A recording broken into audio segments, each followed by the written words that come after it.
Everybody. How are you? Doing all right. How you It's like doing? deja vu. I've seen all you here before.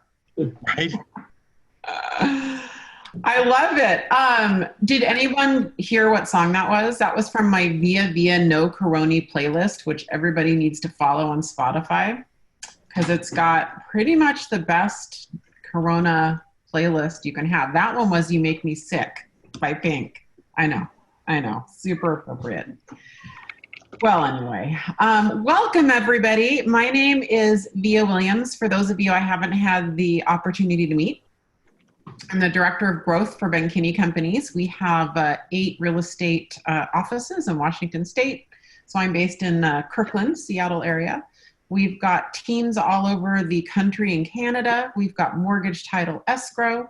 We have coaching. We have all sorts of things. We have tech. We have all sorts of fun things. And today is our Wednesday webinar. And we've been doing these Wednesday webinars for a little over a month now. And they have just been phenomenal. We're so blessed to have the guests that we've had on, on these right now. So every single one of our guests right now in front of you have been on here before, and they were so amazing. They are backed by popular demand. And I'm excited that this is going to be our very first official script off. Now I know that last week, guys, we kind of did an unofficial one, but this week we're gonna do an official one. But first, I tease you, because at first I'm just gonna spend a few minutes. It won't be long, I promise you, going over China. You heard me right, yeah, China. For all of you guys who have been on these before, I am trying my best to track the early markets, the premise being first in, first out, which is ironic since I'm in Kirkland, which is the very first market in the US. So the whole world's tracking, Seattle and King County right now, which is interesting. But I'm trying to track China, Korea, UK, and Italy, best I can internationally. And then domestically, I'm trying to, I can track us very well. I have really good data for King County and the Bay Area and New York. So I wanted to spend a few minutes. I got my hot little hands on some China stuff. So I'm going to just spend a few minutes right now. Let me share my screen and go over that. And then what we're going to do is we're going to hear from Steve Snodgrass. I don't know if you guys knew it. Mortgage changed again this week. Mortgage is changing literally by the day. So I'm bringing on the president of our mortgage company, BKCO Mortgage, to just come on and give us an update. And then we're going to go into our first ever official script off, which I'm so excited about. We've got Mike Perna from Detroit, and I think we have some of his team members watching. Shout out if you guys are on here. We've got Richard Schulman from Los Angeles, and our own Steve Hyatt from one of our Ben Kinney offices in Tacoma. Super excited.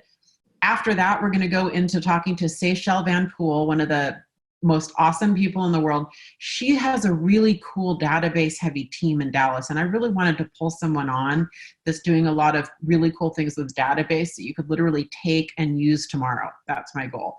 And we're going to end it with one of my other BFFs, Sarita Dua, who has just an incredible business out of Portland, Oregon. And I always feel like in the Northwest, especially, we do business similarly, Seattle and Portland. So I'm really excited to hear from her. All right. Are you guys ready? And as always, if you haven't been on one of our webinars before, we love an active chat. Pepper away, questions, comments, and we'll be really responsive, okay? I promise you. All right, so I am going to, here we go. Primarily, I'm trying to track 2 things, and that is new listings and transaction volume. And the reason I want to track these 2 things they're the best leading indicators we have on what's going to happen next. I can't always get these data points internationally. I sort of just grab China data where I can get it. Like, I'm not an economist, but because I lead 8 brokerages, I do take some time, and I always have as part of my job, like out of my week, to track the market. So I do have some sources that I go to time and time again. And these are the 2 things I try to track. This is the first thing, because I think it's important to look at this, because China, this is the 1st of February right here. And then this is, let me find it. This is the 1st of March right here, okay? You can see there, by the way, you can see where they flatten their curve, can't you? But you can see kind of the COVID cases go up here, right? So it really spiked this week. What's interesting is China had Lunar New Year right here. Lunar New Year in China is kind of like between Christmas and New Year's for us. Real estate would probably die then anyway. So it's kind of an interesting comeback story, right? And I thought it was good to start with this chart. And by the way, I got this from Knight Frank. I want to give them credit for that.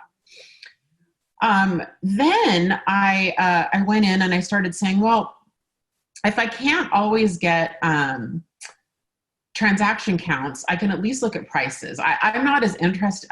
I think looking at real estate appreciation and depreciation and pricing is interesting because it shows us some things. It's not my number one thing I'd like to track, but in this case, I thought this chart was really good and really promising. And that is the top 15 cities in China, 14 of them in February. And you saw that chart. February, they were in the thick of it because they were ahead of us.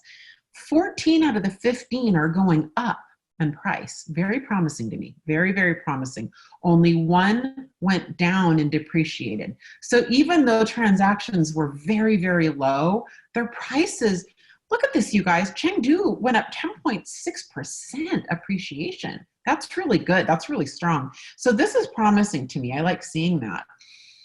Diane asked if China is just like the US. Diane, if you weren't here earlier, what I was sharing is that it's good to track the early markets because often if we can see the first in, sometimes they're the first out. The assumption is they're the first out, and how they respond might be how we respond. You know, that's at least the prevailing wisdom. Never know. I also thought this one was interesting. Coal consumption, especially in a manufacturing country like China. So tracking coal consumption can kind of track the economy a little bit. It's at almost 90% of average. See this? As of April 1st, which is really, really good. Yeah, Robin noticed from that last chart that Wuhan went up over 10%. Wuhan, the epicenter of the pandemic, went up 10%. So that's really promising for us, especially for us in Kirkland, by the way. This is the chart that put on your armor. I want you to just brace yourself looking at this chart. This is the chart that we're probably all going to have to fight because here's what I keep thinking. I don't know about you guys, but I keep thinking, okay, shelter in place lifts here in Washington, May 4th. On May 5th, can I really imagine like every restaurant I know crowded, every store back to its normal crowd, everyone's spending the exact same rate as they were pre-COVID? Do we really all think that's going to happen? No. I didn't think so. I haven't seen the responses on chat, but I'm guessing that you, like me, know that there's going to be a little bit of a slower entrance, right? A little bit of a slower break into the economy, and that's okay. Nothing to panic about. We're all kind of braced for it. And I think that we all need to kind of be braced for consumer confidence. People are just going to be nervous at first, and that's okay. China's showing us that they were nervous. Look at that plunge. That's okay. South Korea, the only chart I could find for you guys was home prices. And I was laughing. I have no idea why they plunged. And if anyone here is an expert in South Korean real estate, please tell me why they plunged in October and November. The reason I'm showing the chart and the reason I liked it is that I'm seeing them go up and they have appreciated through all of their COVID stuff too. Really, really happy to see that, right? So despite everything, I'm seeing China and Korea price appreciation. And I wanted to end it with this chart that I showed last week. This is a couple weeks old now, but it is such a promising chart to me. This is Chinese real estate, and this is transaction volume, which is really my favorite metric to track, that and new listings. And you can see this right here is 2020. And what I love about this, and all these other bars are 2017 to 2019, 10 to 12 weeks out, as long as this line keeps going, 10 to 12 weeks out, they're going to hit seasonal yearly standards that they've been hitting. That is an awesome and a quick recovery for real estate. If we can get to 2 to 3 months after this, where we're completely back to normal transaction volumes, I am very, very, very happy with that. That would be amazing, right? You figure we peak now, that's by August. August, September, you know, which is what Ben and I have actually been kind of hoping and thinking. So anyway, I just wanted to spend a few minutes showing you that. Briefly, I showed last week. This is what new listings did in King County the last 2 weeks of March. And last week, I went through all the countries and all the states, and every single state that's had shelter in place and every single country did the same drop, guys. It's just the same drop. So that's what we can expect. King County, as of yesterday, I'll send these. I'll send this to all of the attendees. Okay, I don't want to spend too much time on this. Really quick, did want to invite you guys. I interview a lot of people and really amazing people. Probably the top 3 interviews that I am most looking forward to so far in my career doing podcasts and radio and webinars is this one. I don't even promote things usually on these Wednesday webinars. That's how excited I am. I am interviewing Chris Suarez next Thursday, and I just wanted to personally invite you guys all. He's one of the most successful real estate entrepreneurs in the nation. And he's incredibly smart and just really insightful. And I'm really excited about it. And I just wanted to be sure that my Wednesday webinar people were invited to that. So you can register for that at benkinneywebinar.com, and maybe Hattie can put that in the chat for you. And this Wednesday webinar you're at today, we do every Wednesday at noon. Okay, every Wednesday at noon, and that is benkinneyevent.com. All right, I'm done. Because Steve Snodgrass, they want to hear from you. They want to know exactly what it is we need to know about mortgage. Are you sure? Yeah, so mortgage continues to change, and I would say rates are very low, which is a very positive thing. You know, our purchase rates on, you know, conventional 30, probably 3.25. Governments are about 2.75, which, you know, is fantastic. But the big changes are really, you know, on the loan to value side. You know, we are requiring 20% down on second home purchase, 25% down on investment property. Cash outs are limited. We can only do 50,000 more, 50,000 cash back on conventional loans right now. But the big change this week was jumbos again have changed. And we are still working with a couple of investors, and we're limited to a $1 million loan amount and 70% loan to value. The other things are still the same, 720 on the FICO, 40% debt to income ratio, and 12 months reserves. And then in Washington, on our state bond, we can still do state bond, but only the down payment assistance with government loans. We cannot do any conventionals, and the government loan minimum credit score has been raised to 660 for that FHA. And then the last piece is just that verification of employment. I'm still working through that, but we are doing verification of employments 1 day before disbursement, which really can delay things, but we are being proactive, talking to our customers, getting information from them in terms of who can we talk to. We're not using the work number. You know, who can we talk to in human resources? Who can we talk to? What kind of an email can we get from somebody at your company? And so we're working through that, but it's definitely a tougher environment, but we're still locking lots of loans, and still a great time to buy and refi. All right, I'm just checking chat. Does anybody have any questions? Let's see here. Dan wants to know, I heard this morning, Steve, that the number was 640 for FHA. Has it gone up to 660? Well, our FHA minimum credit score for a purchase is actually 620. Okay. But when we're doing a state bond or down payment assistance FHA loan, that number is actually 660. So there's a difference there. Okay. Does that answer your question, Dan?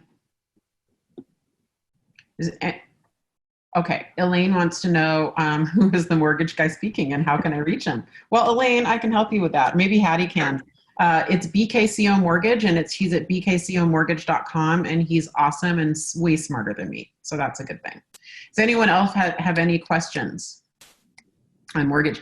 It's an open forum. We do a Friday lunch and learn with Steve every Friday at noon on my personal Zoom. Maybe Hattie can throw that link in there as well. And that's highly interactive. And Steve's just been kind of starting that off with an update, and just everyone's just kind of interacting with questions and kind of getting specific in that forum. So that's a really good time for you to get super specific.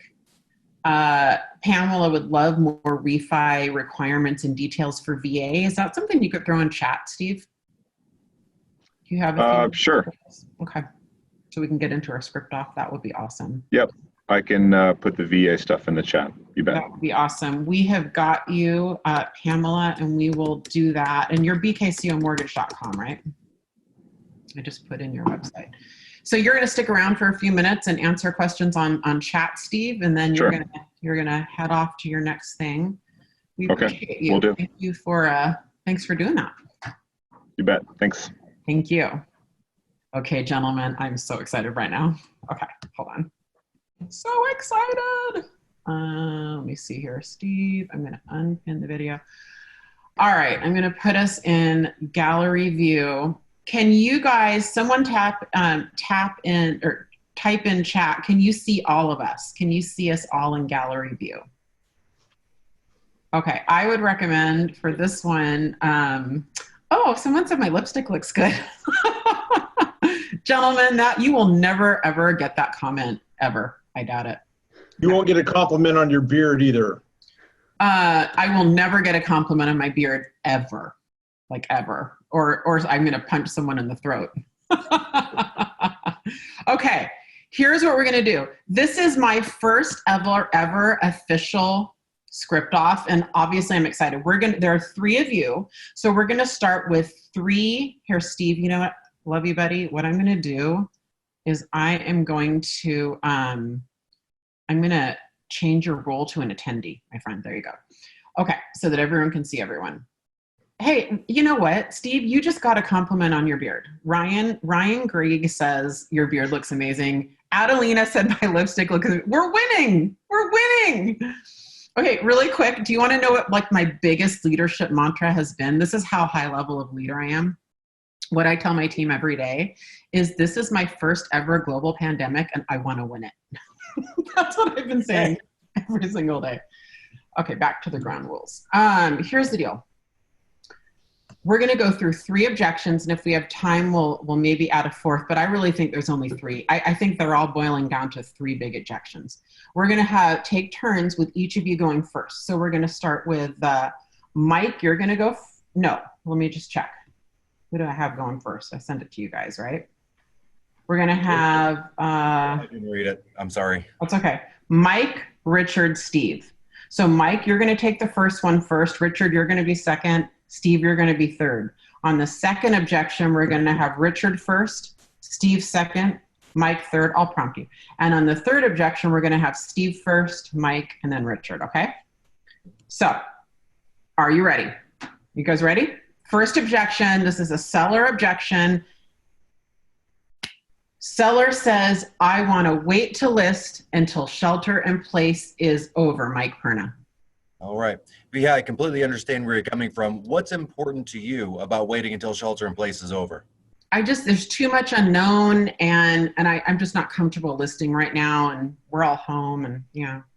I completely understand where you're coming from. It sounds like there are 2 things going on.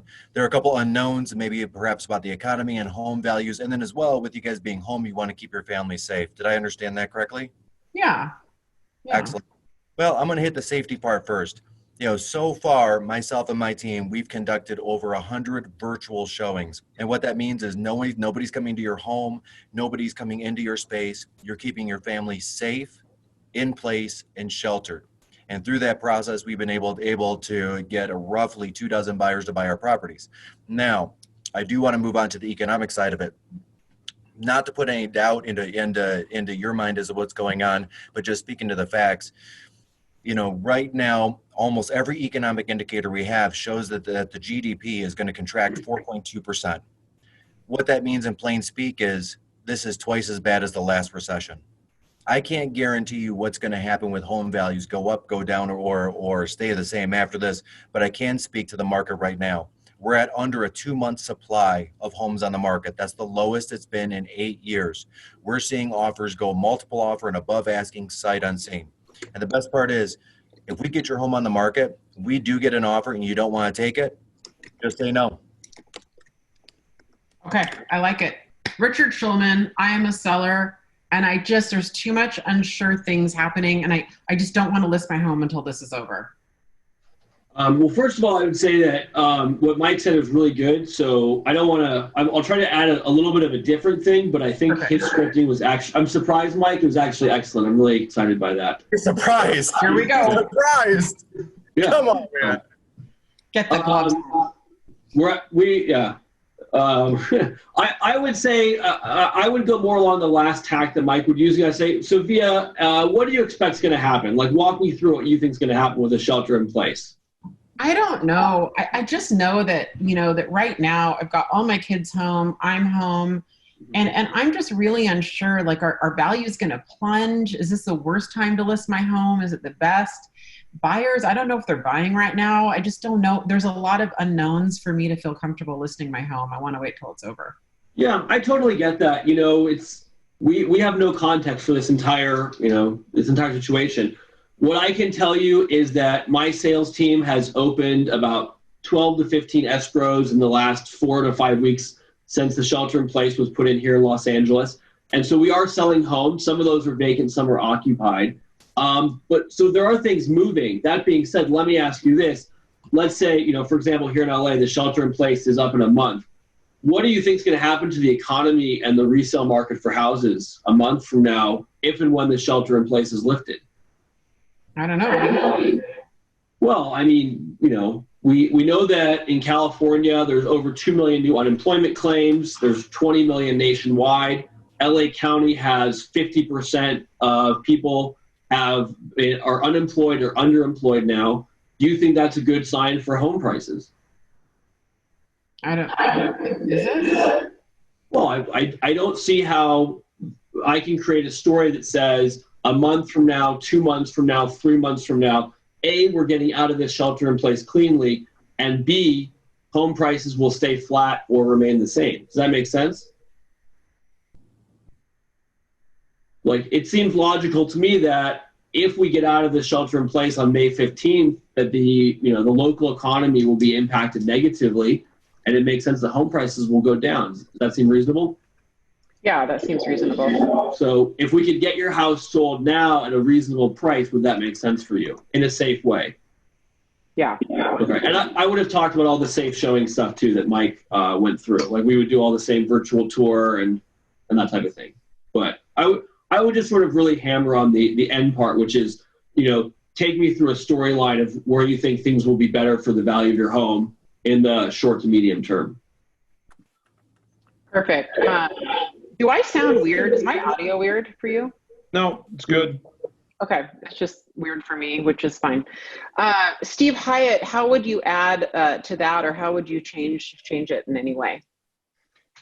Via, I understand your hesitation. I mean, these times are a bit unnerving, aren't they? Yeah.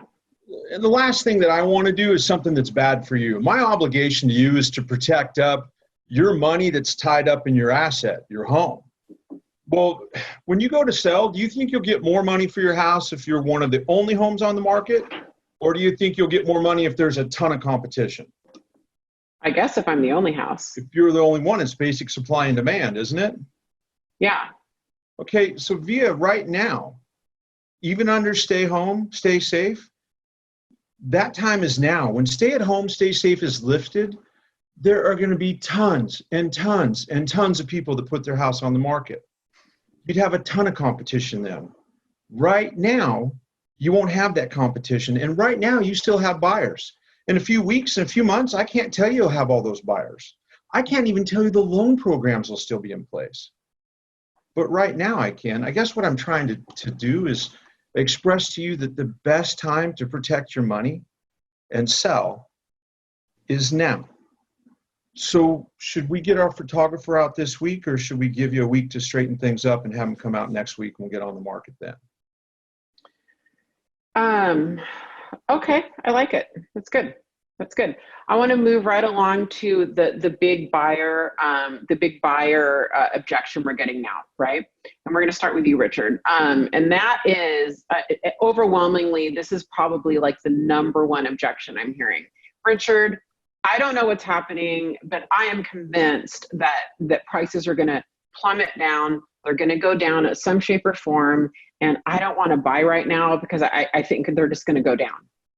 Okay, I think you're right, Via. Tell me, where do you think prices are going to go to? You think I'm right? Well, that's great. I mean, I don't know. What do you think? Well, I can tell you here in West LA in the 2008 market cycle, which we can discuss, but I believe is probably ultimately going to be a worse market cycle for real estate. Prices went down between 25 and 35%. Right now, I think prices are down about 10% in our local market. And so my question is, based on that, where would you be happy buying a house based off peak pricing? Okay.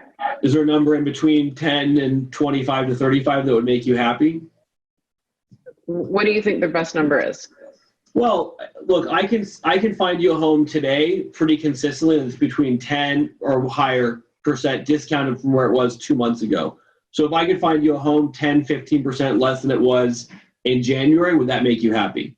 Oh, wow. That's great that it's happening now. Yeah, that would make me happy.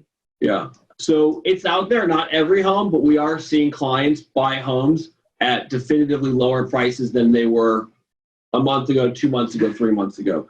So, and then just to a close, let me send you some properties. We can have an online buyer consultation, whatever the next steps would be based on our relationship. But I would just go through there. It's out there. We can get you those discounts now.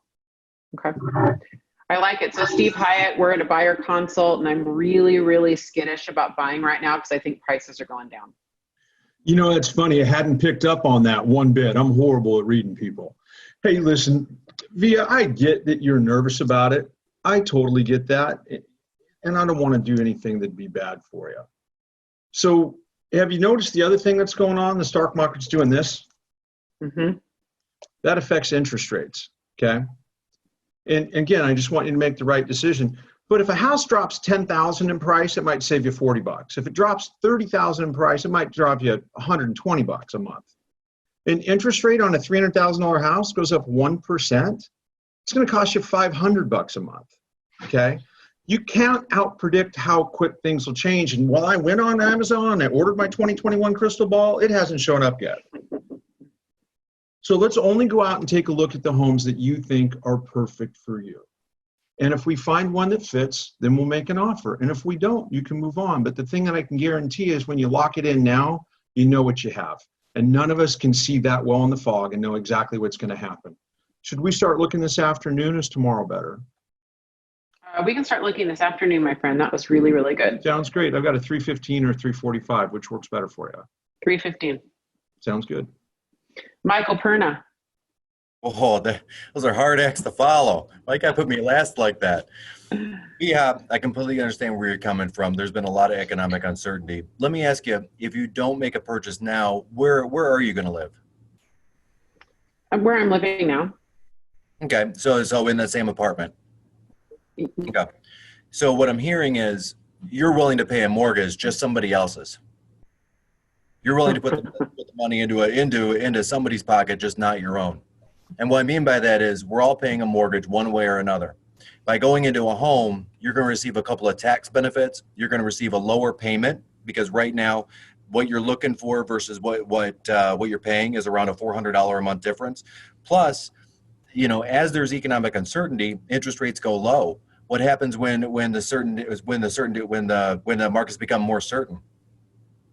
Interest rates will go back up. Okay, got it. How long are you planning on staying in that next home? Oh, I think 3 to 5 years.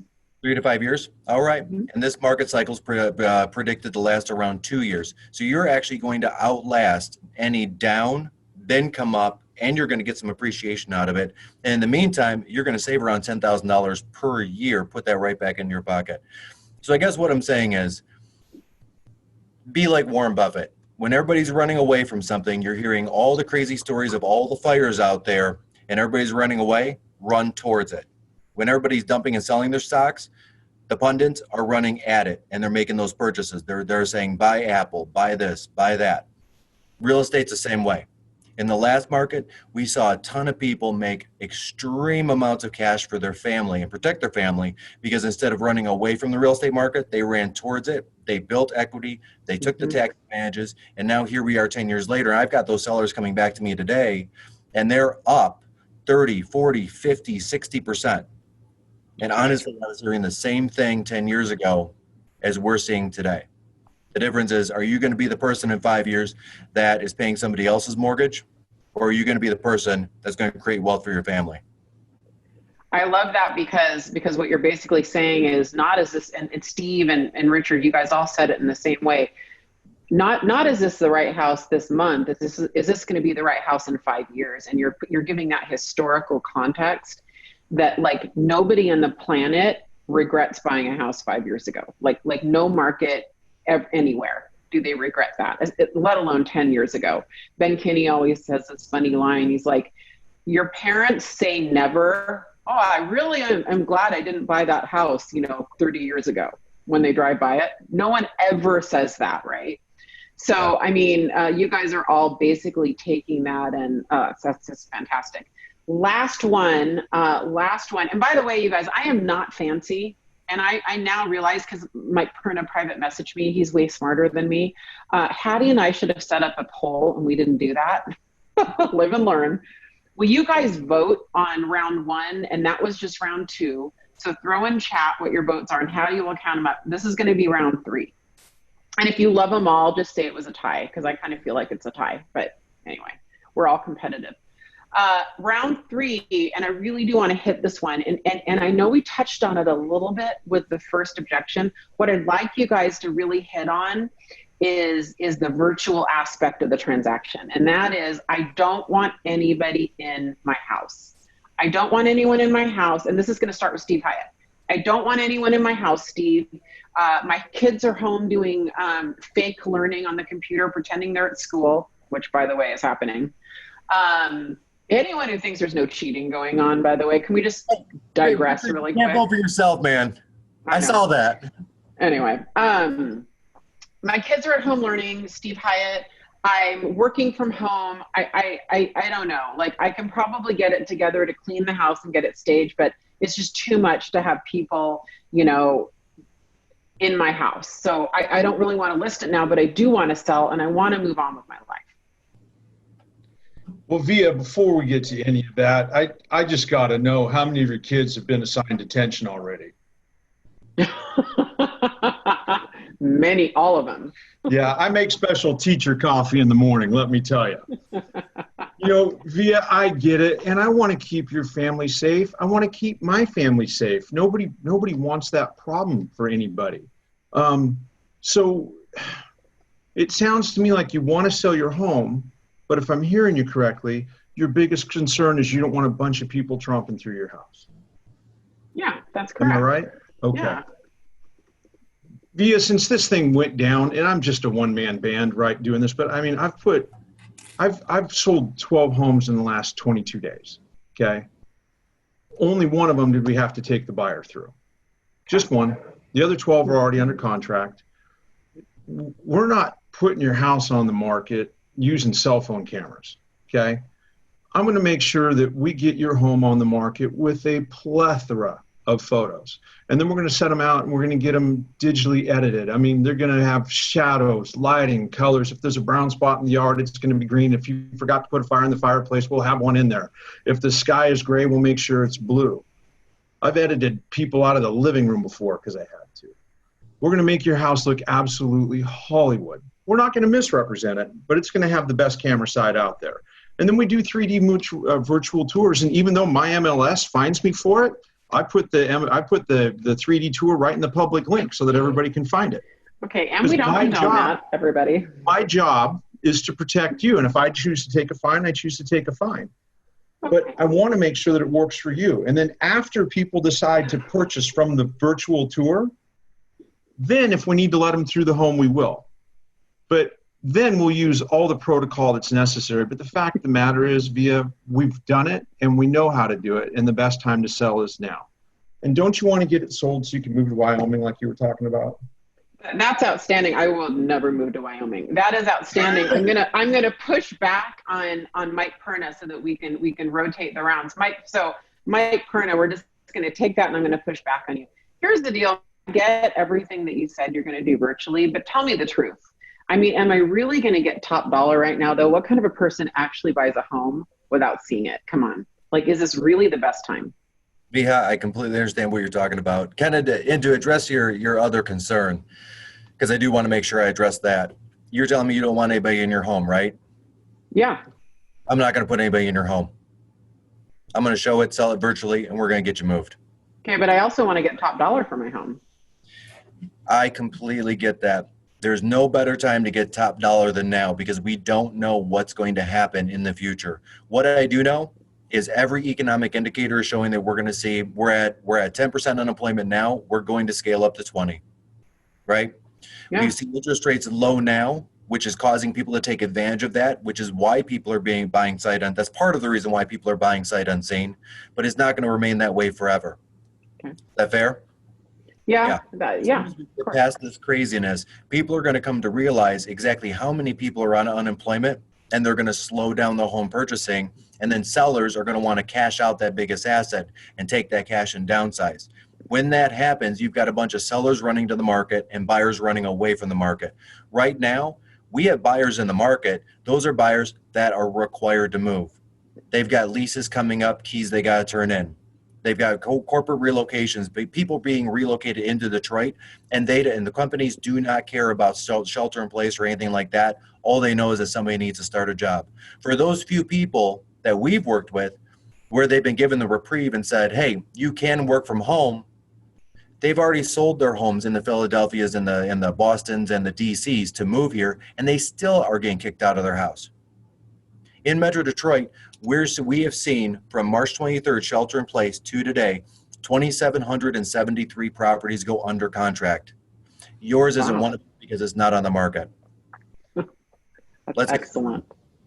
That's really good. That's really good. Richard Schulman. So, I get what you're saying. I like the Matterport thing. I think that's really cool technology.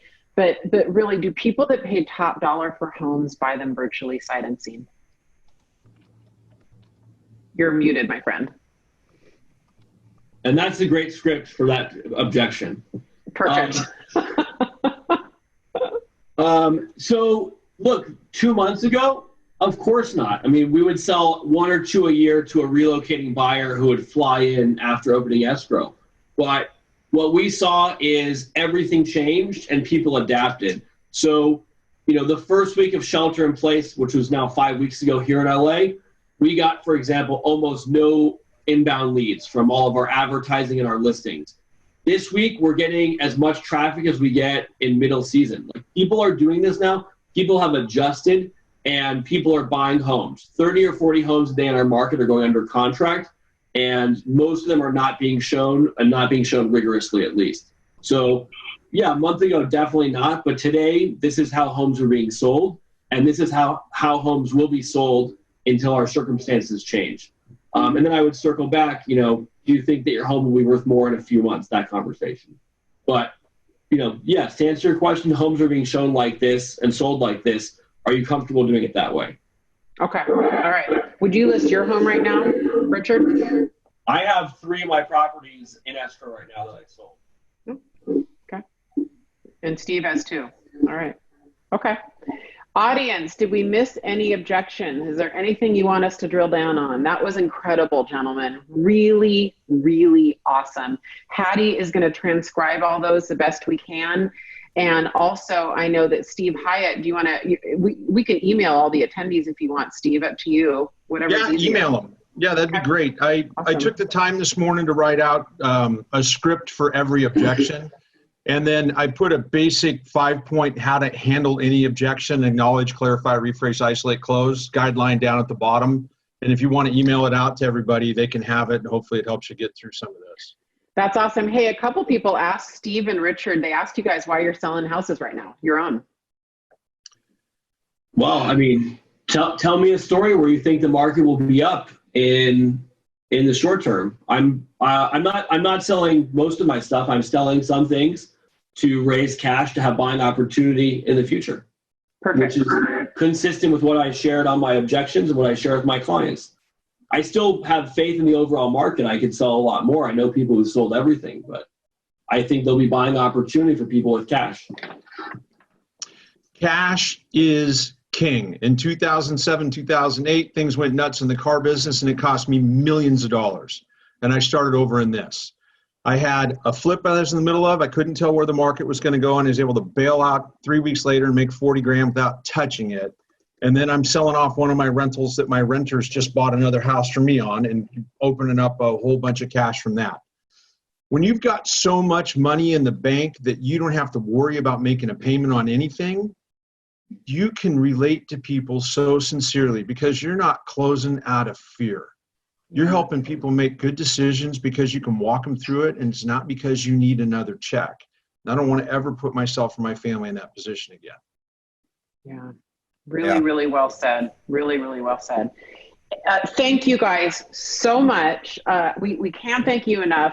I got rave reviews last week. I have a feeling my phone's going to be blown up by the time I look at it after this is done. You guys were amazing.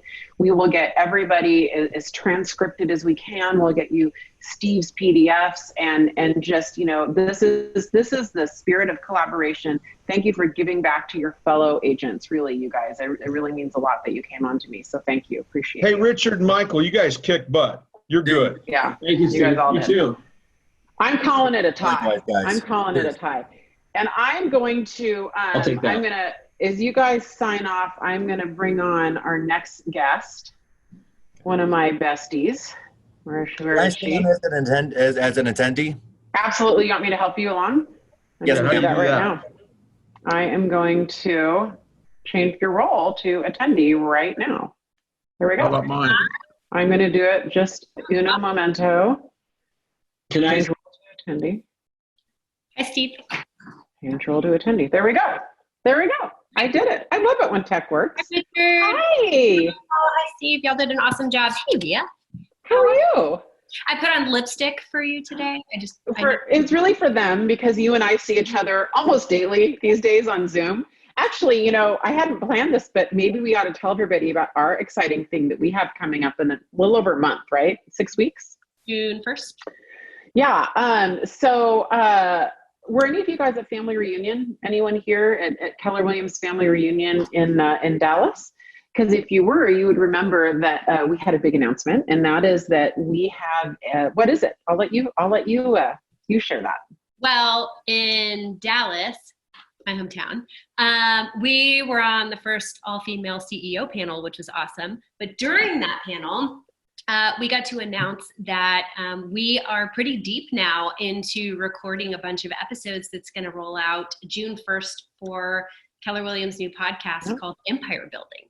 And I'm so excited. I'm so excited. And what's really cool is, you know, I don't know, I mean, some things have definitely happened since we started recording. And so Via and Sarah Reynolds and Wendy Papazan and I have gone back, and we've actually gone back and completely scrapped the first several episodes, and we're starting out with a bunch of things for business and what's going on right now. And we've been sewing into a bunch of input and things we're learning from people, like a lot of whom are on this webinar today, but also our tribe of 5 dolls that have co-founded Amplify with us, because we're learning a bunch from them too. And we're digging deep into how we build business and continue to build empires during this time. So it's been really awesome. It's really exciting. I was trying to find it just now. If they want to get on, if they want to get on our mailing list, is it is it 41044? I can't find the number. Hang on. How do you know it? I always transpose the numbers, so you don't want me to give you. Okay, we'll find it. Let's. It's okay. We'll get you guys the info to get on the mailing list, because that's important. Because Seychelle, even though you're one of my BFFs, and that's why I wanted you on today, what I really wanted you on today was to talk about, I just think you do amazing things with your database. And most agents, I find, certainly in our network, most agents at the end of the day do most of their business with database business, right? And repeat referral. I think it makes a lot of sense because really when I look about who I want to spend the majority of my time with, I am a relationship person. That's why I love having a friendship with you. That's why I love your business partner, Ben Kenny. Like I would rather go far with deep, meaningful conversation and deep, meaningful relationships than for me personally go super wide and have a lot more shallow relationships. And so that's really how we've treated our business too, is I would rather have a tighter, closer knit database, but a ton of raving fans in that database than a really wide net, hoping that people are going to refer us or support us or give us business. And that's actually who you are as a person too. Yeah. It's interesting. Yeah. Yes. And so I think though, but this is the time I think when you really have to look at your business and reflect internally and say, who am I as a person? And does my business reflect what I want it to be if it is, I'm not saying this is a lifestyle business, but if I wake up every day wanting deep, meaningful, connected relationships, well, then I'm going to feel most comfortable and energized and happy waking up every day with a business that reflects what I already naturally, easily, and effortlessly do the best. Right? Yeah. And if you enjoy hunting, business and you would prefer a different style, there's absolutely nothing wrong with that. But I think some good internal reflection right now is really going to bring out whatever's going to be the most natural for you to grow your business during this time. Really well said. And Seychelle, we should probably talk a little bit about your team. You really run in one of the top teams in Dallas. You have a nice product mix, but you do a lot of high end and luxury mixed in there as well, right? We do. So we sold 288 houses last year for $97 million. Our market average, like our median sales price for Dallas Fort Worth is about $260,000. Our team average is closer to $400,000, but that's because we get a slew of first-time homebuyers and then a lot of luxury on the other end of that spectrum. We deal with a lot of relocation, especially right now. Our job market is really strong, and we deal with a lot of clients that have grown with us. So they started off as first-time home buyers and now they're in their second, third, or fourth houses and they're sizing up. And I'm in business with my mom, right? And so Barb's, a lot of her friends are now sizing down. So we're doing a lot of selling luxury and placement into senior living or rentals or vacation properties or things like that too right now. Okay, well, let's jump right in then, so you've got this really great, strong business, a leader really in Dallas. What is the best thing you've done for your database since quarantine started? I think when I look at our database, I think our role as business people is to take a look at coming from care first for our database. Like, right, nobody cares what you have to say until they know how much you care. And so for us, it's been a really big push on relationships. And when we're calling on those relationships, it is coming from care.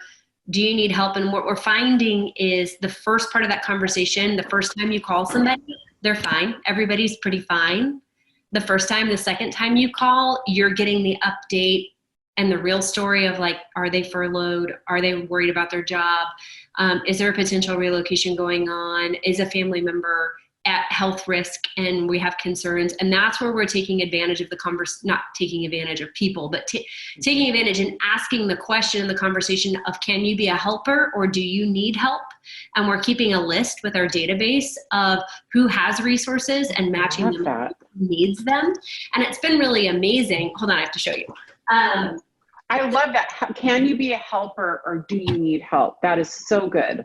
It's really simple, right? And we just have a Google sheet that's just running down the list. Because we have some clients that live alone and maybe have had a spouse passed away or they're single. And I'm like, if you get sick, who is actually going to call on you?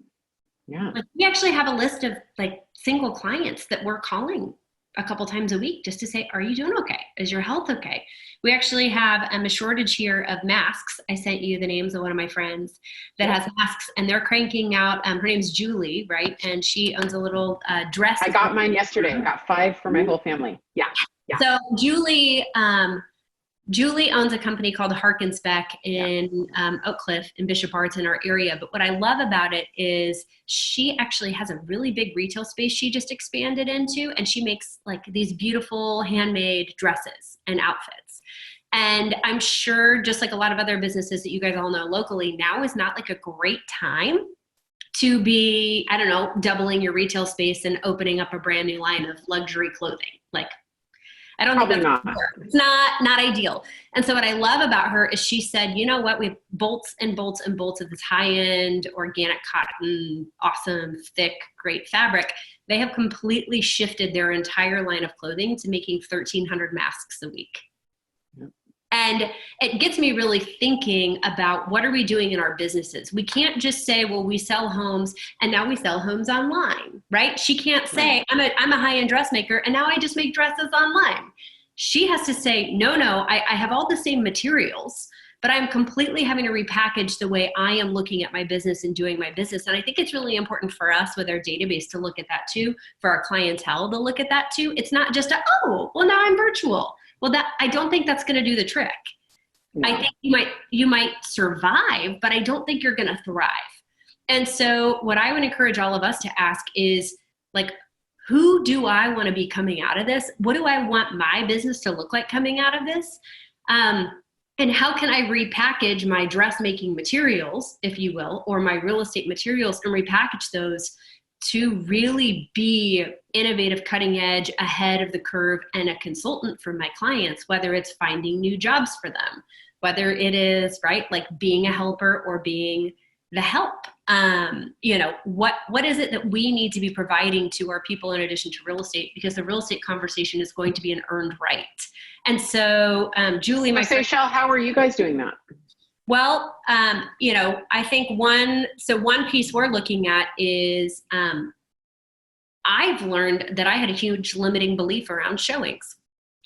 Our team average, we have 3 buyer's agents and 3, we call them market specialists, but showing agents would be the term underneath them, right? Not underneath is the wrong term, but in partnership with them. And our team average shows anywhere from, I would say, 7 to 8, if we're being real, houses on average per client. And I realized I had this huge limiting belief around, do you actually really need to see that many houses? Like, if we as agents did our job appropriately, why should we actually have to walk more than 1 to 2? Mm-hmm. But it's on us to get the information. So for our seller side, instead of just doing the 3D virtual tour, we're like, okay, let's take pictures of all the manufacturer stickers, right? Let's go in and make sure we have the entire list of when the seller updated anything that they're aware of in the home, right? Can we give them a floor plan or a mat report? Can we have a video or a letter with the seller talking about the things they love about the community, the neighborhood, the house, the neighbors, right? Do we have a real-time street view showing it? What information would a buyer actually need? And I think this is a great opportunity for us to ask that question, right? Of what do you actually need to make a decision? And by doing that, we've had, in the last 2 weeks alone, we've had 8 of our listings just go under contract without any showings. You know, that reminds me of Seychelles. That's really, really good. And I hope everybody caught that. Gay Ribble has a big team in Denver, and she posted that they've done a group of open houses now. And she posted, tips on how to make those better. And one of her tips was, come prepared knowing way more data than you're probably used to. Oh, wow. And yeah, like that, I think that is something that's probably going to change forever, that we just probably need more data in general and need to know about the product that we're selling. I think that's really well said. Here's the part that I love about this, though, is why, now that virtual showings are becoming normal in our showing services, for a lot of us using online showing services, why can't we drive both the buyer agent then and the buyer to our website instead of through third-party websites to get all that information? Yeah. Absolutely. Why couldn't that become an absolute lead generation opportunity for us? So it's things like that I'm actually really excited about. And I'm looking at going, wow, I had a real limiting belief around the way we were doing business because it was the way we'd always done it, and buyers seemed to mandate that, and so we just assumed, and I guess we all know what assumptions do, but it's really changing the way we're looking at business, and there's some of these things that I really don't ever want to go back. I'm excited about. So I love that. And so we talked about, kind of what you're doing with your database and everything. Let me reframe that question. Say, what are you and your team, and by the way, how many agents do you have? We have 2 listing agents and 3 buyer agents, a total of 5, and then 3 showing agents or market specialists. Okay, perfect. What are the activities right now that you and all of your agents are spending your time on the most? In the morning, we're learning a lot. So education, I think, is really important. So we're learning a lot and spending a lot of time on education and script practice, so that when we are spending our time on the phones, we know what and how to say it. So then the second part of that would be on lead generation. And we're rolling through database first, and then secondarily, we're rolling into new relationships we need to be making, whether that is adding to our investor lists, right, and non-owner occupied properties, whether that's building additional relationships with builders who have inventory that's going to need to be moved, whether that is CPAs or divorce attorneys. We're looking at where are the motivated people that are going to have equity or motivation to move. So all of our new business is focused almost on account-based business instead of just one seller at a time. Like, I'd rather call someone that has 10 leads than one. So that's really great. What does a script sound like? Because you're finding the motivated, which is the number one thing we need to do in a shift. We need to find the motivated, right? Exactly. So what would be your script? We just had a script off. What would be a sample script that you would use on me if I was, let me think, who would I be? I'm someone in your database, and I've said, Seychelle, I've got some money in the bank, and I'm super interested in investing in real estate, maybe even getting a fund together, and you're thinking this might be a good time. What would you say to me if you called me? Via, if I could go back when I bought my first rental property back in 2007 was when we bought our first rental.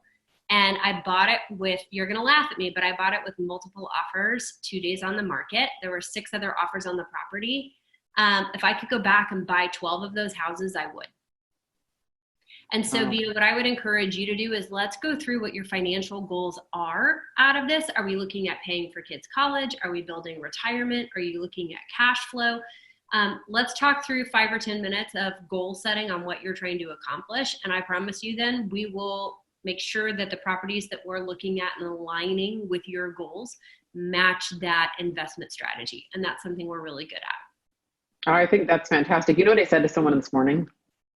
I said to them this morning, I was looking at stock charts with my friend Adelina, who's on here. I was looking at stock charts with Adelina last night, and she was showing us, and then we were all pulling them, that the low peak happened on, I think it was Monday, March 18th, or whenever that Monday, Black Monday was, right?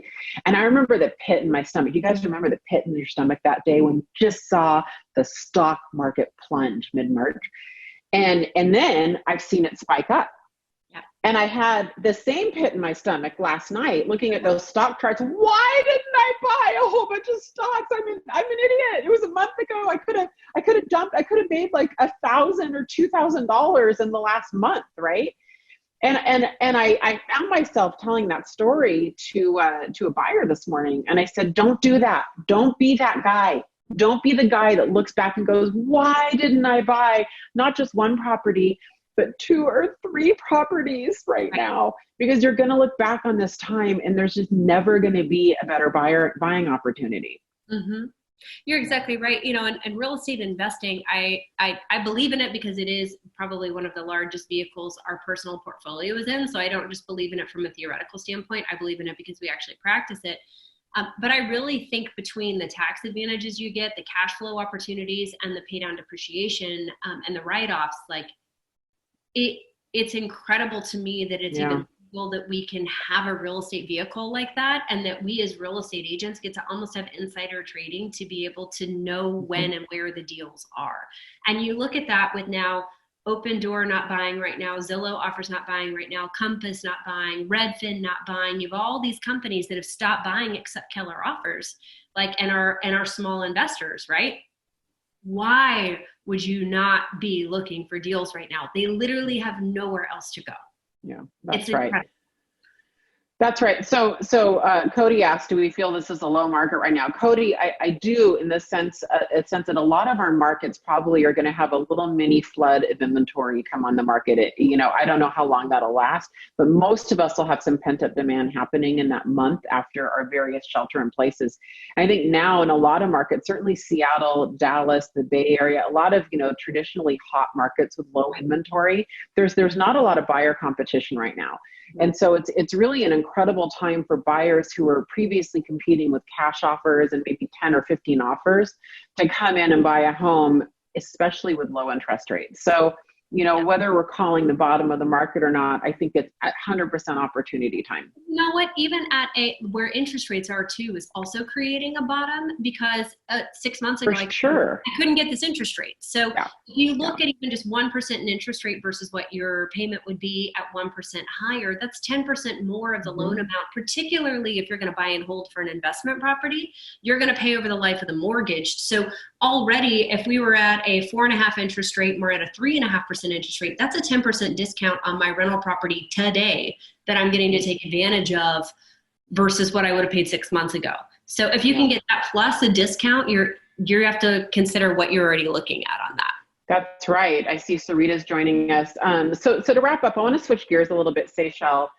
To wrap up, I'd like to know what you're doing personally to keep your spirits high, and also to keep your database's spirits high.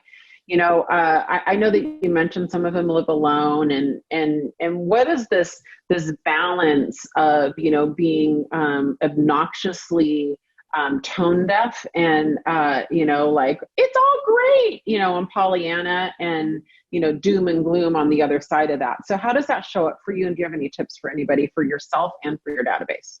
I do. I think there's a phrase that you and Carissa Acker and I use a lot, which is, I'm fine. It's totally fine. It's fine. It's fine. I'm fine. It's fine. I'm fine. But I think it's really important for us to remember right now, for our database, for our agents, for our friends, for our family, everybody's really fine right now until they're not. Yeah. And so I would say to that, like, I'm fine right now, but I have probably one day a week I'm really not fine. Like, I'm just not. And on that day, I think that's where I have to remember that my mindset is going to dictate the outcome of that day. Yeah. And so I have to have coping mechanisms in place in order to help. Is it that I, like, during that day, I need to get outside more and get fresh air and go for a run, even if it's in the rain, just get outside and move? Is it that I cope with humor like a lot? That's something for me. If I can get a good belly laugh in or find humor in a really dark situation, it helps me a ton. Some people don't cope that way. I do. So finding, I like save on my phone all the ridiculous memes that you can't actually post. Oh, so do I. They're not amazing. Appropriate, but they're really funny. And I have a little saved album with like the inappropriate but really funny memes that give me a really good chuckle.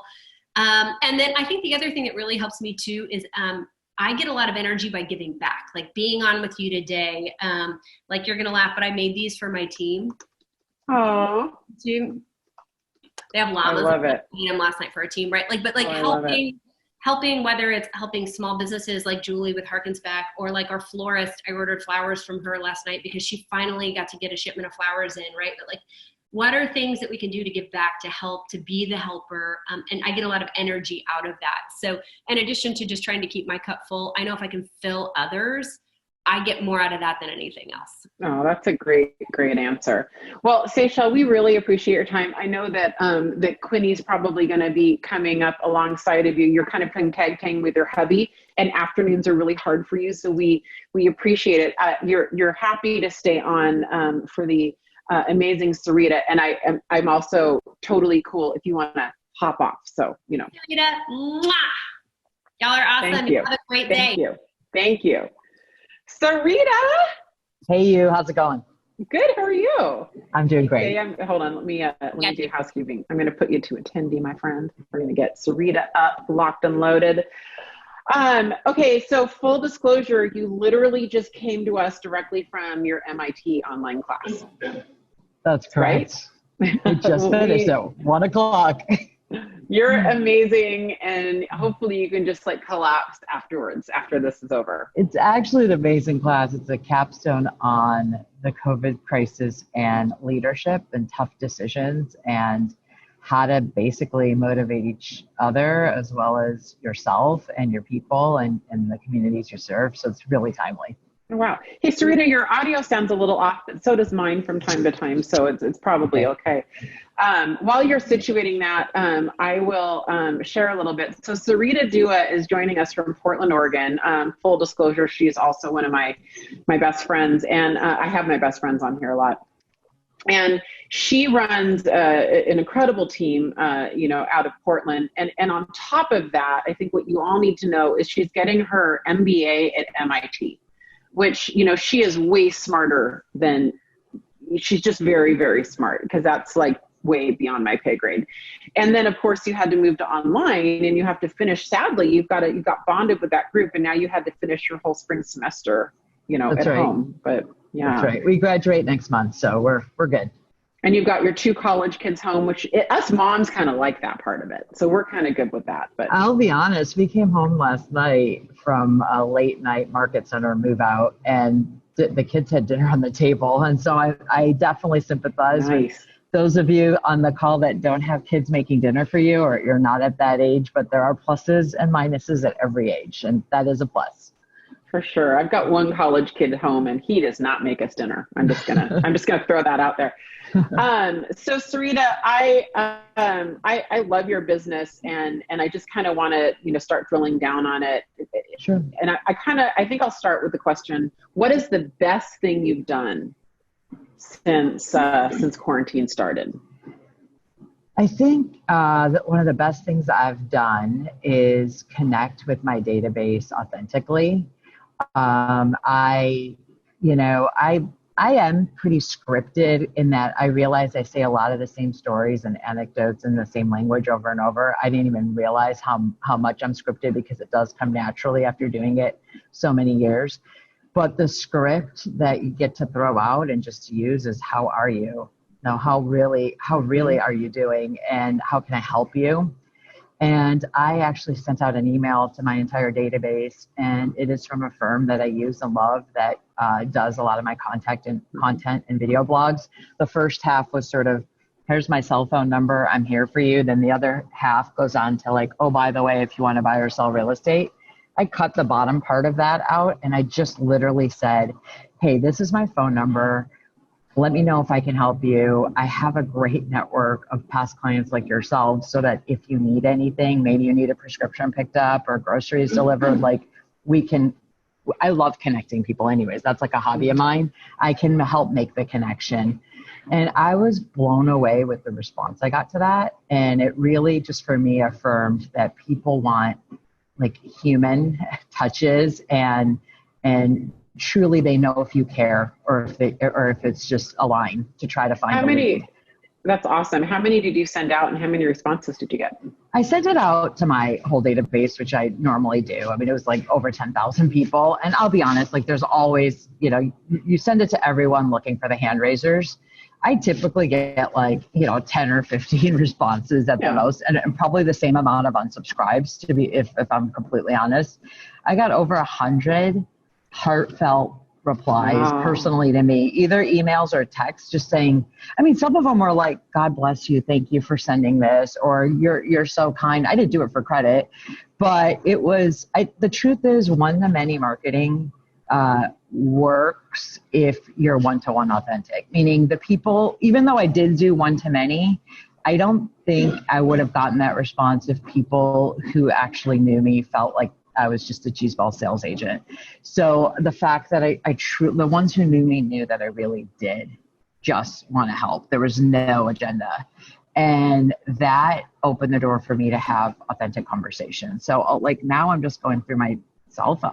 Even Facebook friends or regular friends, how you doing? How you holding up? It's such a great way to just see how they're doing and just some people just need to vent too. So, and by the way, the response that we had probably the first week, now we're some of you guys are probably third week, fourth week, fifth week, like there's a different level of hurt now, right? Like when is this going to end? And it's hitting me in my wallet, or how do I keep my family engaged when they're worried too? And my kids have coronavirus stress too. So so I'm finding the same question is answered differently based on what time you ask it. That reminds me of one and done. Yeah, for sure. It reminds me of Steve Hyatt, who we had on earlier in our script off last week. He told us about a couple weeks ago. He went through his phone and he had like 3 different text messages that he copied and pasted on his notepad of his iPhone. But he didn't do it mass. He texted individually 1,600 people from his iPhone, and he had 3 different texts. If he knew him really well, it was one text. If he kind of knew him, it was one, whatever. And the guy's done like 10 pieces of business in the last 2 or 3 weeks, right? Yeah. And they were all just, very similar scripts to yours. I'd have to dig up the script again. Maybe Hattie can find it, but it was basically, hi, how are you? How's it going? How can I help? But 1,600, he just went through his iPhone, just kind of had a marathon couple days and did it. Anybody can do that, right? Anybody can do that. So I love what you're saying, and I love that you're focused on your database and you've been doing the calls and doing the emails. What other activities are you guys focused on right now? So the other thing is, first, as a leader, right, with my team, I have 3 buyer's agents plus 2 transaction and listing coordinators that are all remote. I'm finding that having to check in a lot more and just like treating them like family or clients, right? Like, how are you doing? How are you holding up? So, So with that, I'm finding we have to model the behavior we want, right? Everybody has a different risk barometer on how much they can handle and what they're willing to do. I'm not asking people to go put on hazmat suits and show houses if that's something that they're not comfortable with. And then there's other people that are like, this is no big deal. I know how to do this. I have Lysol wipes and a mask in my car, right? And there's probably everything in between. And I'll admit, we're very blessed that we are in a state where we still can practice real estate in a socially distanced, safe way, which I know many states can't. So I'm fully aware that that's a privilege. But what I started doing is, making the calls with them, having conversations with them. And so I use a framework, people talk about A's, B's, and C's, or like, how do you rate your clients? I've been using a framework that I actually learned way back when at Intel, straight out of my career, that we use for roadmaps. A roadmap for your product always in flux and can change. You know what features are solid, you know what's coming next, and then you have just sort of a compass of where you're going, but that future can be changed based on the feedback you get from your clients and or competition, et cetera. And so we call it now, next, later. And I've been using that same framework for the clients, right? There are COVID buyers and sellers, like right this second. You can't turn off a pipeline and just say, we're done, right? People have sold their house, they need to buy. People have gotten evicted from their rental, or they know they have to be out, they have to buy. People are moving here for jobs, they have to buy. And so those are my now buyers, and we're looking for those now buyers and those now sellers. And having that conversation, figuring out who needs help, and then we're going to get out there and we're going to help them. I've taken multiple listings and wrote multiple offers just with this focus of, and sure, you could think of it as, how do I get paid today? But I think of it as, who needs my help right now? Those are the people I should prioritize. They need my help right now. Okay, I want to jump in. That is really, just want to make sure everyone got that. It is so good. It's now, next, later. Because I would do A, B, and C. You're right. I do a pipeline. So of those ABC. are now buyers. Finding the motivated now, and then your funnel with the next. So my next buyers, ironically, would have been some of the now buyers, right? Some of your like spring buyers are, hey, we were going to list.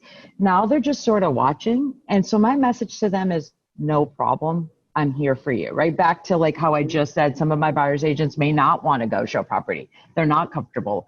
So, or some are more comfortable than others. Just like that, some sellers and some buyers are like, hey, I was thinking April, but now I'm thinking closer to May. Great. You know what? let's talk about the projects you need to do. Let's make sure we're watching inventory and the market. And whenever you're ready, we're going to be ready. Can I put this date on hold for photos? So some of them are shifting a little, and they're still likely spring sellers or buyers, but we're planning. And the message is, like, I'm not going to rush them and tell them every reason why today, right this second, is a good time to buy or sell. What I do is tell them the pros and cons. And the devil is that we don't know what the future is. We do know these are the positives right now. But no matter when you're ready, I'm going to be there for you. And then the laters, right? I believe every single person in our database is a buyer and a seller, like whatever, right? Even if your neighbor, your friends, the person who bought yesterday, they're going to buy or sell in the future. And the question will be when, and then to make sure we follow up with the date, right? If I'm having a conversation and I'm recommending to them that they refi and they decide that they are going to refi, that's a great conversation for, okay, so you're probably going to stay there for a couple of years if you're paying closing costs, like what's your plan? And just to get their plan, just to get an insight of where they're at. They're my later buyers and sellers. It doesn't mean I don't focus on them down the road, but we're not focusing on them right now. We just mark them in our database and put a date. So this now, next, later piece has really helped me, especially because it's easy to get depressed if all your now sellers or your now buyers become a little bit next due to the uncertainty. Yep. The truth is there's a bunch of now people, and just look around, look at your market stats. You're seeing things go pending all the time. My last few listings have gone multiple offers sold in the weekend. Like, we still have very low inventory here. Also, I'm loving $400,000 listings. I know I'll take one every day if I could. That, it doesn't, you don't have to put yourself in the, hey, I do luxury, or hey, I do this. You go where people need you, and you know that you actually have a high probability of success for your client. So Sarita, you and I heard a tip this morning that I just wanted to insert in there, which is awesome because I love this now, next, later. And the tip that we heard was from Sarah Reynolds in the DC area. And she has her eyes. This is so good. You guys listen to this because I want everybody here to fill their funnel. All of their ISAs right now are tagging every single person they talk to who would normally they would convert to an appointment or maybe even agreement, but they're not because of COVID. They're tagging them COVID. And that way, what they're doing is they're creating a whole sub list now for their database to come back to right as this is winding down and check in with, so that they have a pipeline to come back to. So as you're sifting through and making your calls, consider a COVID tag on your CRM. And those are the ones you can come back to because you know by that tag that that's the reason that they're holding off. Yeah. That's really good. It's a lot about your database and what you're doing there, Sarita. Talk a little bit about, what you're doing as a leader. You have a team. How many agents do you have? I have 3 buyer's agents, and then I have 2 support people. And your model is you're really the principal agent, and they act in a little bit of a different capacity to what that's right. Traditional they're my inventory specialists and showing agents. So they are doing the front end appointments and cultivating and showing property, and then I am the lead negotiator for our team for all deals. So it's a model that's worked well for me. I've had it since 2011.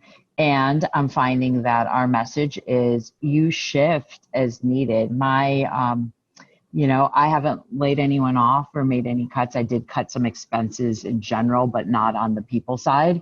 But we're all doing things differently as needed just to make things happen, right? My listing managers, my command database specialist, and is also helping me move offices and doing some legwork on seller leads for me, right? So we just sort of keep working it. One of the things I'm doing, like I have a buyer flying in today and I'm showing property today, and it's something that I actually haven't done for years. But like one of the messages we have to our clients is we're a team. We have someone here for you no matter what.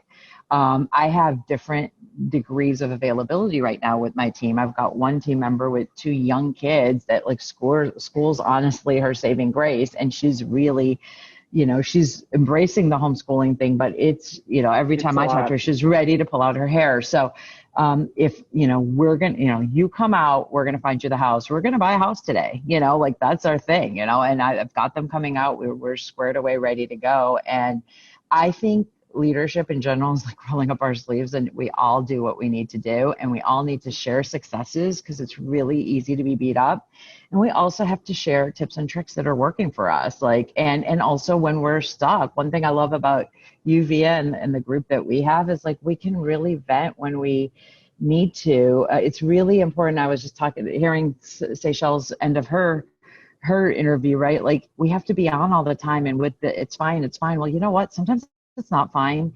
And you need to find that safe space where you can just scream, that sort of verbal punching bag that you would have physically, just get it out so that you can go be strong and put that oxygen mask on in front of your, partner and your kids and your community and your parents and everyone else, right? So like, it's really important to have that place where we can be vulnerable and just be real and human. So about a month ago, yeah. I didn't mean to cut you off at all. I was done. About a month ago, I had a Zoom meeting with all my team leaders, and I was, we went through the meeting, and throughout the course of the meeting, and by the end of the meeting, I have 9 team leaders and assistant team leaders. 4 of them had texted me, "What's wrong? Are you okay?" 4 of them. And so I texted Ben Kinney afterwards. I go, did I seem off? He goes, "No, I think you seem fine." I'm like, "Yeah, I think I seemed okay." 4 of them texted me if I was okay. And the truth is, I was having a really bad day. I was really struggling that day. I was really down. It was right after the governor had announced our shelter in place. And I was just a little freaked out. I had a kind of a rough 24 hours after that. And I hadn't shared it with anyone because I didn't think that that's what a leader should do. But 4 of them reached out to me. So the next morning on our morning call, I said, "Is everybody here? Good morning." And I said, "I have a confession to make.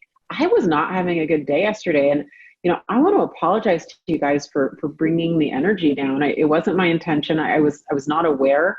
I wasn't aware that I was, a drag on everybody. And I'm really sorry about that, and I'm allowed a bad day, and so are you. We're all allowed bad days. And well, and I love that they notice, right? Like, I mean, not only are we allowed bad days, like, if we think we're faking it, well, we're probably not.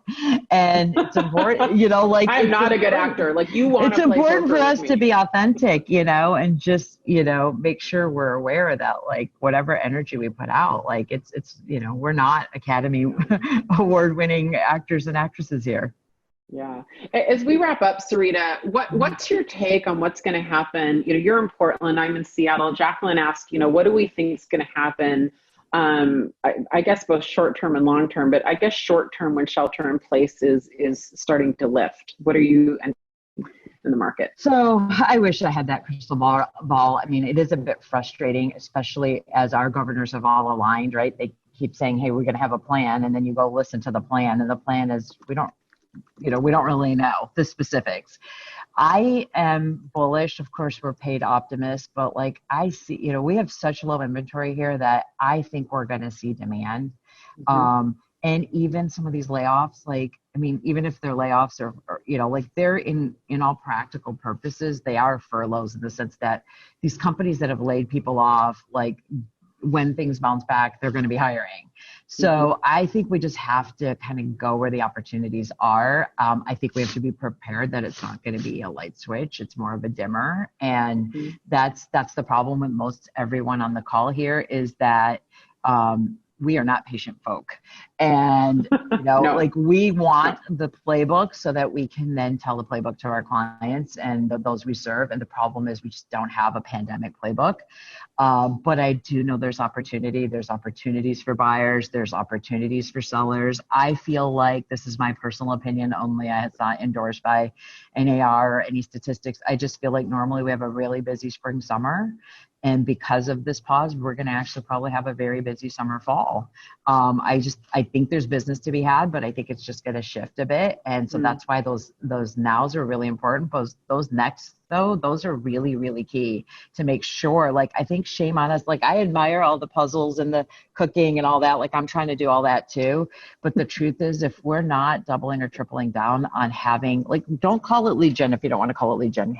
Call it touching your database, having conversations and serving them. If we're not doubling and tripling down on that, then I think we're wasting an opportunity, because we're going to come back and then we're going to be scrambling versus I have all these people that need my help. How do I help them? So I think we just need to stay the course on that and stay really positive and work really hard to stay positive. Yeah, and thank you for answering that. You know, Jacqueline and everybody, I think my projections, I've been pretty open with what I'm projecting. I do think we're going to see pent-up demand buyers and sellers immediately after most of our shelter in places. Certainly in the markets that traditionally have had low inventory and that are hot markets anyway, right? Seattle, Austin, Portland, you know, Boston, certainly New York.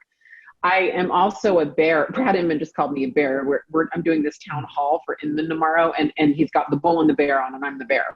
And I'm a black hat. So we're projecting 75% off May and June, meaning probably only transacting 25% of what we would normally transact in May and June. And July and August is anyone's guess. I don't know if that's 50%. I don't know if it goes higher, but I think a lot of us would like to think that we're going to start stabilizing fourth quarter. Gosh, you know, if the China charts keep looking the way they're looking, then maybe we will, right? Maybe we will. Mm-hmm. But what I know is we prepare for the long term, because if we cut our expenses and we double down on our lead gen, or as you say, your database touches, Sarita, it bounces back quick, even better. You know, happy birthday, Merry Christmas early. And if not, then we're prepared for the long haul. So that's, I think, whether you have a crystal ball or not, I think you have to act like you're bearish right now.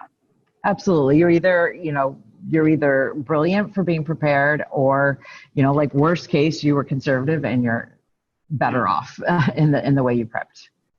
Sarita, before we wrap, I want you to just speak briefly about your project in Africa and how can we help support. Really excited about it. I've already voted and helped support you, but how can everyone else? Yeah, I'm totally my shameless plug. We're just doing a little social venture here at school, and we got nominated as finalists for a project to support women in Kenya and get them educated and get the skills for the career of their choice. A lot of them take jobs that are much lower than what they're qualified for, because they don't have the skills and they don't have the confidence as well. And so they need business, life, and STEM skills. So we're really excited about it. And all I'm looking for, if I can, is to get some votes, because we're in second place, and we have a couple more weeks to go, but the project that gets the most votes gets some money for the cause. Oh, that's awesome. And you put the link in the I did. Perfect. It's called My Path Global, and I think it's the bit.ly link, and if just message me if you need it. Thank you. Thank you, guys. Thank you for being here, Sarita. We appreciate you. And to everyone here, thank you again. We are here every Wednesday, 12 to 1:30, and I have a favor to ask you. Please invite guests. It doesn't matter what brokerage they're in. Invite your team members. I would really love to grow this community, because I just think the agents I'm bringing on are amazing and they have so much to teach. And I would love you guys to everyone here invited one person to come on next week. We would double what we have today. I also want to remind you, I am so excited about the Chris Suarez interview next Thursday. Really, I am. Can you tell? So please register for that and invite people to that too. It's just my joy and my privilege, you guys, to help everybody in our industry thrive during this time. So thank you very much for joining us today, and we'll get you as many resources as we can. All right. Have a good day, everybody. Thank you. It was an honor to be here. Appreciate it. Thank you.